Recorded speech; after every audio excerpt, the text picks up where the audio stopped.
Bismillahirrahmanirrahim.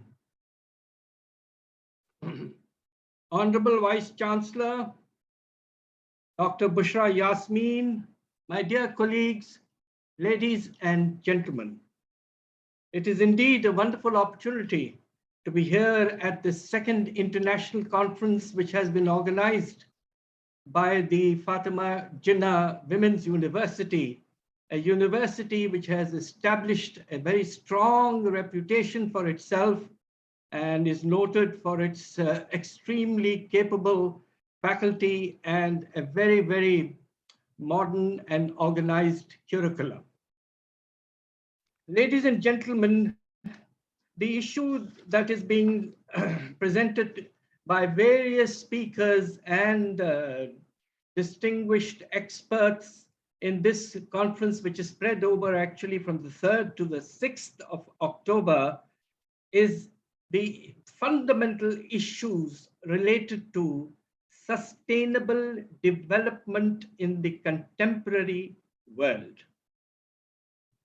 Ladies and gentlemen, the way I see it, and this is also implicit in the design of the sessions of this conference, that there are essentially 3 levels of sustainability. In a sense, they can be distinguished in terms of the time horizon. One is the short-run sustainable issue, particularly related to financial sustainability. The second issue is, of course, what we are all increasingly focusing on, which is environmental sustainability, particularly related to the climate change impacts. And we've already seen some of the terrible and disastrous implications for us in Pakistan due to the floods. And the third and more long-term sustainable development is the focus provided by the Sustainable Development Goals of the United Nations, which have a series of goals and targets and indicators and is targeted for achievement by 2030. And in particular focuses on SDG targets for poverty reduction, for unemployment reduction, for youth, for gender, so on and so forth. So there are these 3 very, very important aspects of sustainable development, which this conference is focusing on. An extremely well-designed set of sessions have been put together, and we all look forward to hearing the speakers subsequently. I will today focus on the short-run issues of financial sustainability. And this has acquired a great importance in the global context today after the implications of the Russia-Ukraine war, the disturbance that took place in global supply chains, and the extraordinary exponential increase in commodity prices that we have seen since 21 and now in 22. And this has had all kinds of implications on the current account deficits and balance of payments position of a large number of countries, including Pakistan. And in fact, now we are moving to the other extreme, which is a deep recession with high interest rates, and the global capital markets are becoming tighter and tighter. Perhaps what is very significant is that for many countries, default has come into the horizon as a possible development. And Pakistan itself also finds itself somewhat placed in this position in the not so distant future. A very significant sovereign debt vulnerability ranking has been produced recently by Investors Education, and they have identified as many as 25 countries in the world which are vulnerable to default. And I'm afraid Pakistan has also been included in this list.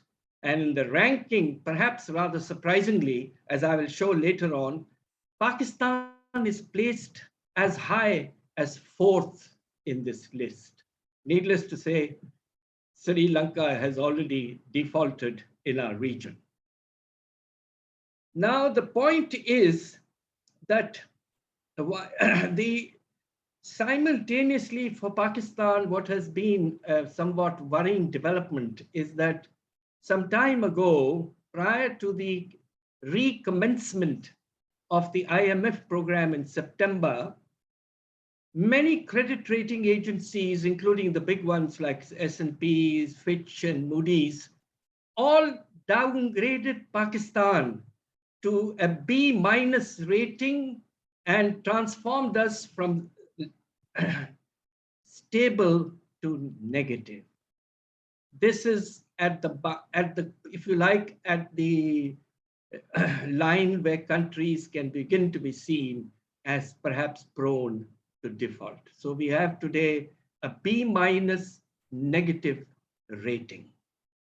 The restoration of the IMF program has unfortunately not yet led to an improvement in the credit rating. We would like to hope that this will happen, but perhaps this has been delayed by the fact that even after the return of the IMF program for one more year, Pakistan's foreign exchange reserves have fallen to extremely worrying low level. Prior to the return of the IMF, our reserves were 9.8. Then we got this $1.2 billion from the IMF, but since then, our reserves have continued to fall. And as of the end of September, we are down to close to $8 billion. This is adequate only to provide import cover for 1.2, 1.3 months. For any country, the safe level of import cover, as you know, is at least 3 months of imports. So we really do not at this point have a safe import cover. The other indication of the greater international perception of risk of Pakistan is the fact that Pakistani bonds, the euro and the sukuk bonds, today carry a much heavier discount than was the case ever before. And this will make it increasingly difficult to float bonds in weeks and months to come. Let me just highlight what the implications of moving closer or perhaps even defaulting are for any country, with 25 countries in the world vulnerable. Believe it or not, this is perhaps the highest incidence ever of the likelihood of default globally.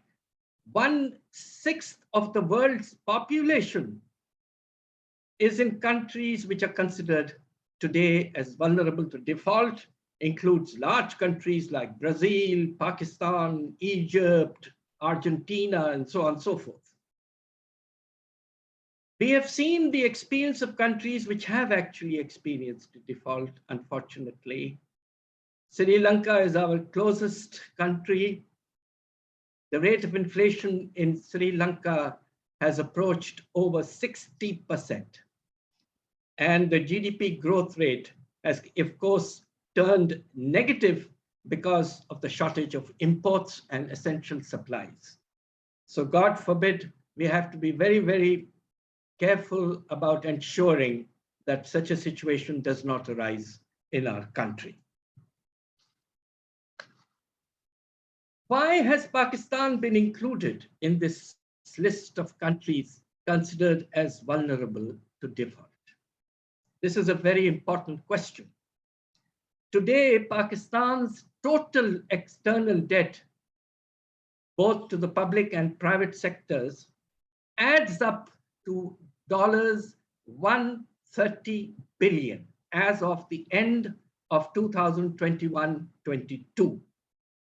This is equivalent to 40% of the recently rebased GDP. Prior to this rebasing, it was actually significantly higher because the GDP has been raised through rebasing by about 16%. Prior to the rebasing, the ratio was close to 46%. Now, of course, if you look at the other countries, Pakistan appears to be relatively better placed in terms of the burden of external debt. Our ratio is 40, as I just said, 40%. Brazil, as high as 80%. Sri Lanka, 71%. Argentina, 67%, and Turkey, which is considered as a marginally in default, 61%. So fortunately, in this indicator, Pakistan appears to be in a significantly better position. But then the other measure which is used to evaluate vulnerability is the ratio of foreign exchange reserves to the external debt. Here, I'm afraid we do not do too well.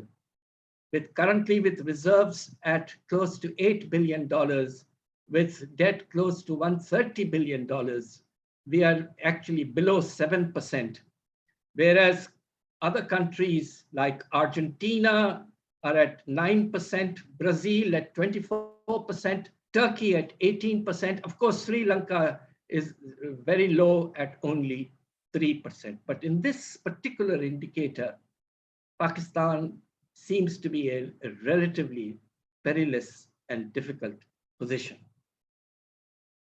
The problem with our country has been that external debt has doubled in only 7 years after 2014-15.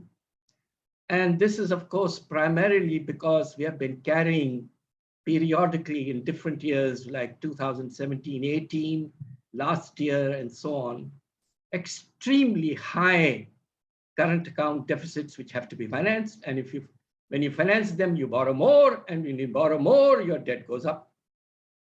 Believe it or not, over the last 7 years, our total current account deficit cumulatively is $75 billion. And if you take this on an annual average as a percentage of the GDP, it's anywhere between 3.2 to 3.6% of the GDP, which is high in Pakistan's case by historical standards. Of course, it reached a peak of 6.4% in 2017-18, and last year hit a $17 billion of current account deficit, and with the ratio at 4.6% of the GDP. So whenever the current deficit rises disproportionately, inevitably the country has to borrow because you do not have reserves adequate to finance it. And the end result is that the external debt goes up, and subsequently your external financing requirements go up further because of the rise in the external debt repayment liabilities. So today the position for Pakistan is that in 2014-15, Pakistan's external debt to GDP ratio was only 24%. And in the period of 7 years, it has gone up to 40, in fact, would have been 46% if we had taken the original GDP estimates. Interestingly, at that time in 2014-15, we were not very far from the safe level of this ratio, which you see in countries like India and perhaps Bangladesh, although Bangladesh is also beginning to get worried and has sought an IMF program. India's GDP ratio is, I'm sorry.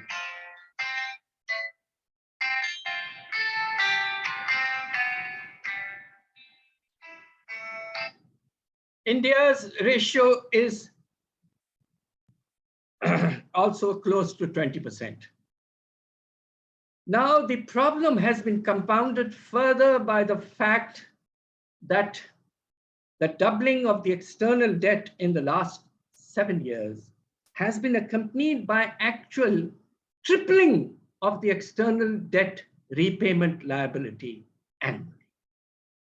And it has gone up from $4 billion in 2014-15 to $12 billion currently. Why has this happened? This is the consequence of a change fundamentally in the composition of the external debt of Pakistan. Historically, Pakistan was a country which essentially went to multilateral agencies like the World Bank, Asian Development Bank, so on, who provided project and program assistance on a long-term basis, essentially with concessional interest rates. Increasingly, when our current account deficits reach particularly high levels, like in 2017-18, We had to go and find lenders in the commercial banks internationally, particularly Chinese and other banks like Standard Bank and so on, and also float bonds. Both these are relatively high cost and have a medium-term tenure, and that explains why our external debt servicing or debt repayment liability has gone up 3 times in 7 years. And today, the share of medium-term and relatively short-term debt share has gone up from 24% in 2014-15 to almost 43% in 21-22. Ladies and gentlemen, we see a very clear pattern. Whenever Pakistan has had to finance a large current deficit, account deficit, like in 2017-18, we had a deficit of $19.3 billion, perhaps the highest in our history. And as a result of which, the net increase in our external debt due to higher borrowing was as much as $11.8 billion. But that still left a gap of $7.5 billion, and that was inevitably reflected in a quantum decline in our foreign exchange reserves. We have seen a similar thing happen last year. Our current account deficit rose once again because of this commodity price boom following the war between Russia and Ukraine. It jumped up again to a very high level of $17.3 billion. And we were able to only organize external debt plus net in foreign investment of close to $10 billion. And the end result was that our reserves plummeted by something like $7 billion and stood at $9.8 billion at the start of the current financial year. So when the current deficit is large, there is a resort to more external borrowing. And when we resort to more external borrowing, as I've said earlier, downstream, it creates further external debt repayment liabilities. Now let us look at the projections made by the IMF in its recent staff report following the approval by the executive board of the 7th and 8th reviews of Pakistan and the release of $1.2 billion. One of the most important parts of the staff report relates to an estimation of the external financing requirements and the source of financing of this debt creation. We see now that the external financing requirements for Pakistan that have been projected, and I'm giving you the numbers on a net basis and not on a gross basis, because the gross basis includes the liability which otherwise would result due to rollover of debt. I'm taking the net figures based on assumptions about the extent of rollover, particularly of short-term debt. The requirement, according to the IMF in 2022-23, they have assumed that the Pakistan's current account deficit would be halved almost from $17.4 billion last year to $9.3 billion this year, which alone requires an extraordinary effort at trying to stabilize the economy through very contractionary fiscal, monetary, and trade policies. And the external debt repayment included leads to a net requirement of close to $18 billion. The financing that is being put together, according to the IMF, which we can probably begin to avail in the presence of the IMF program, is in the region of about $21 billion. That means we could have, in that sense, extra $3 billion or so to support the augmentation of our foreign exchange reserves, which are at a very low level. Then comes the IMF's extra funding to Pakistan, which is estimated at about $3.6 billion if we successfully complete the 9th, the 10th, and the 11th review by May 2023, then Pakistan would receive an additional $3.6 billion. So combined together, these two, Pakistan would be in a position to build its reserves by an extra over $6 billion. And mashallah, we can take our reserves up to close to $16 billion, which is about 2.5 months reserve cover. So the IMF scenario is a positive one. Of course, it is based on assumptions that Pakistan implements all the reforms agreed to. Pakistan meets the performance criteria and indicative targets and the structural benchmarks and is able to proceed systematically and consistently with the targets in the IMF program. And if all this happens, then inshallah, Pakistan by June 2023 would be back again in a position of relatively healthy foreign exchange reserves of $16 billion, close to 2.5 months reserve cover. I'm afraid I've had to develop a somewhat alternative current scenario for this year, 2022-23, which takes account some new factors which have entered the scene. The first is the negative impact of the floods. The floods are now going to create a situation where, very unfortunately, Pakistan's exports could be affected adversely, particularly of textiles and rice. And on the other hand, our imports would have to go up because of the damage to the cotton crop. We would have to import larger quantities of cotton, and possibly, given the next Rabi crop's difficulty in sowing, we may have to import more wheat during the year. And as a result of all this, I have assumed that even after contractionary fiscal monetary policies, we would still probably have now a current account deficit, which is about $3 billion higher than anticipated by the IMF. The second point I'd like to make is that IMF thinks that Pakistan, under the umbrella of the IMF program, could seek substantially larger financing from private creditors. The private creditors are, of course, the flotation of bonds and, of course, the borrowing from international commercial banks, particularly Chinese banks. In fact, the IMF assumes that this could more or less double this year in relation to last year, where the need still was high. I am being somewhat more conservative on that front because risk perceptions about Pakistan have gone up.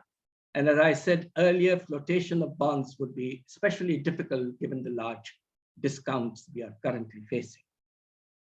I am, however, assuming that official creditors, the World Bank, the Asian Bank, and others, and particularly some bilaterals, including possibly the Paris Club, and of course, needless to say, others, who I will mention shortly, would come through with larger support to Pakistan, particularly for rehabilitation and reconstruction financing after the floods.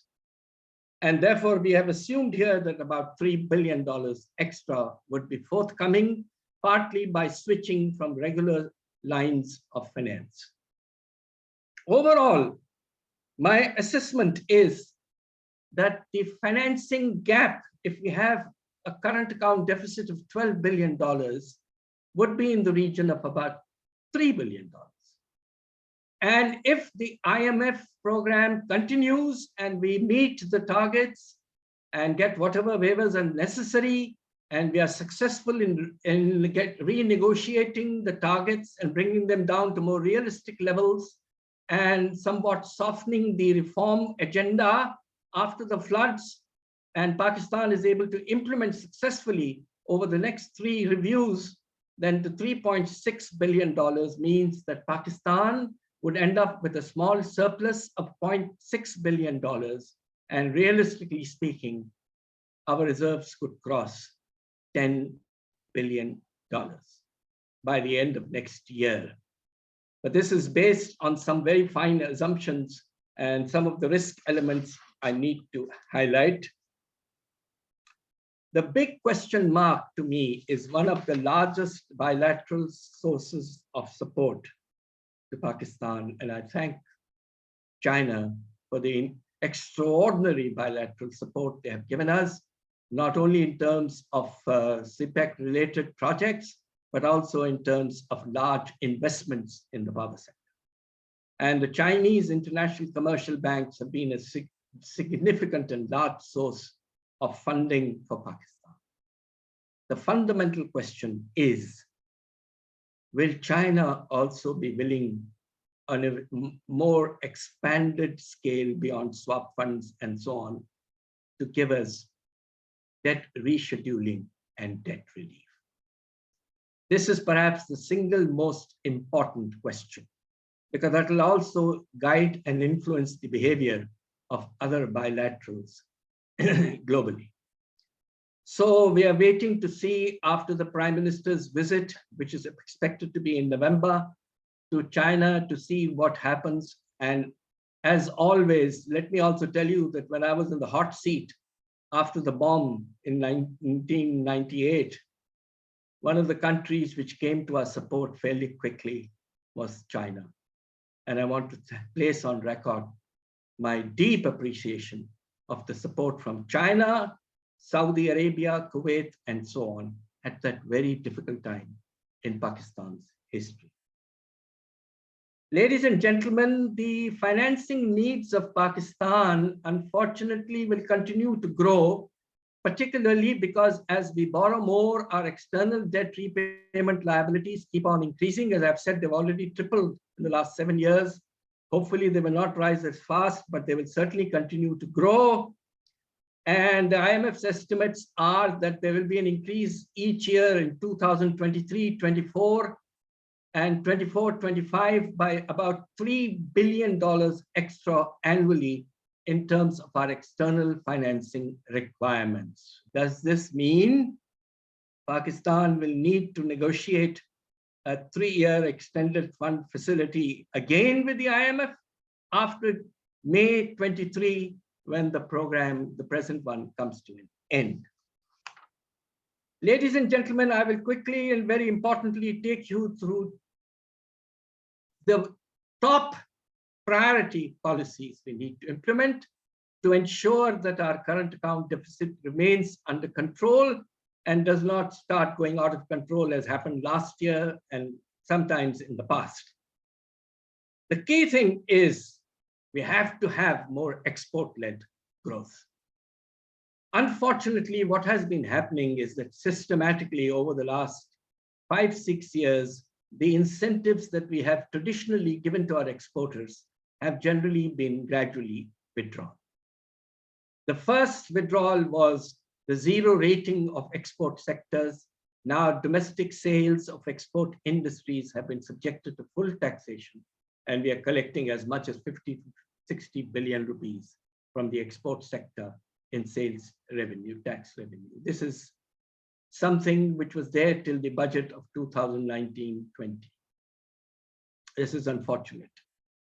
The second thing which happened is that a few weeks ago, under IMF pressure, the subsidized refinancing of exports was withdrawn. That used to create a differential of as much as perhaps 5 or more percentage points, and certainly facilitate liquidity of exporters. And the third, of course, was that Pakistan had maintained a policy of a lower electricity tariff of 9 cents per kilowatt hour for export-oriented industry. This has again been brought into doubt, and NEPRA is currently wavering as to whether it will recommend this or not. So the 3 main instruments of incentivization of the export sector are in jeopardy. 2 have already gone and 1 is in jeopardy. So the result is export profitability is increasingly suspect, And when you allow for the fact that Pakistan could see quantum increases in gas prices, in electricity tariffs, and of course, we have already seen the quantum jump in transport costs, we are beginning to see substantial cost push inflation, which will be reflected in the loss of competitiveness of our exports at a time when the global environment is getting increasingly tighter due to the looming global recession.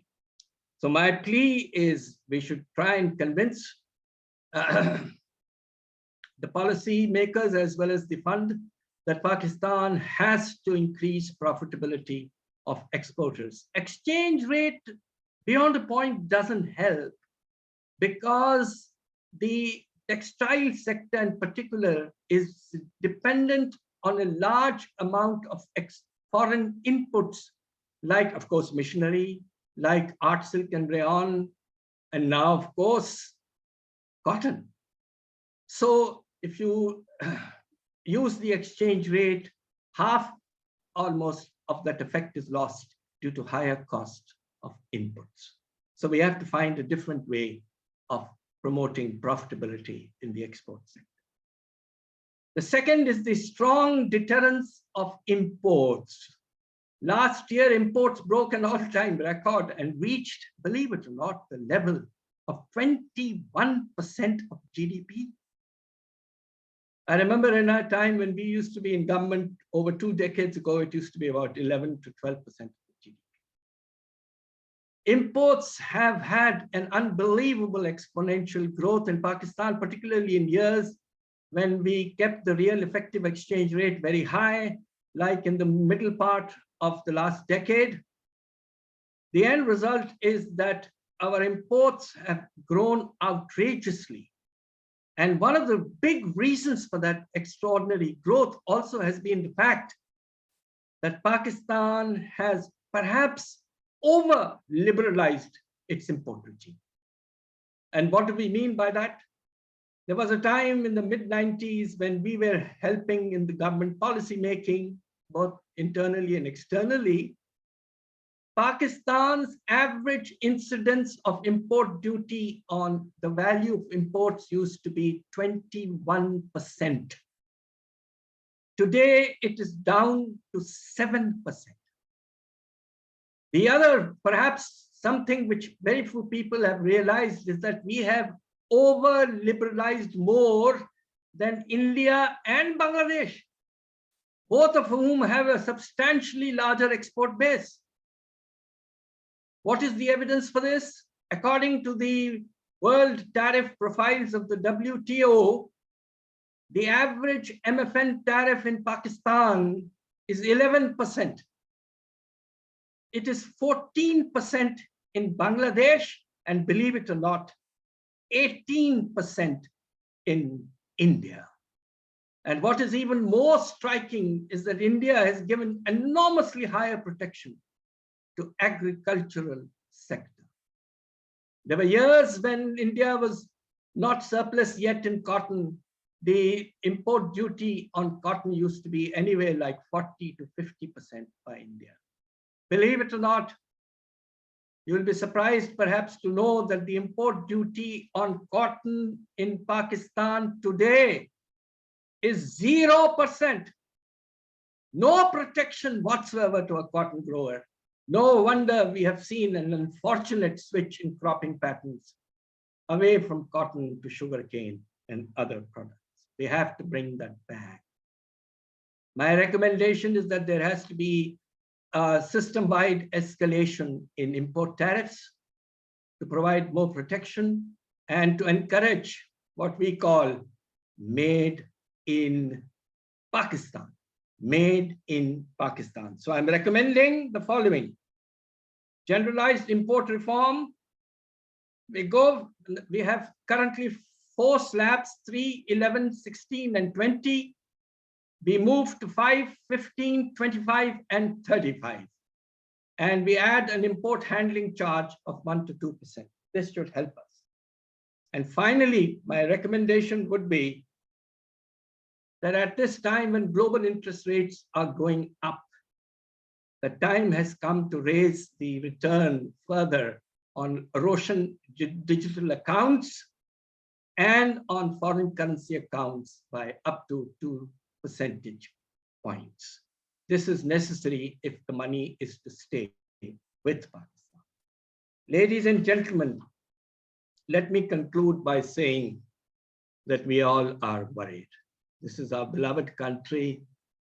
We do not want to even consider for a moment the possibility of difficulty or inability to honor our external payment obligations. We owe it to our political and leadership and institutional capacity that we have to ensure that whatever may happen, Pakistan emerges in the next few years as a country which has not only been able to successfully avoid its default, but inshallah, I pray will show sustainable growth and inclusive development once again. Thank you very much, ladies and gentlemen, for your hearing my plea. Thank you.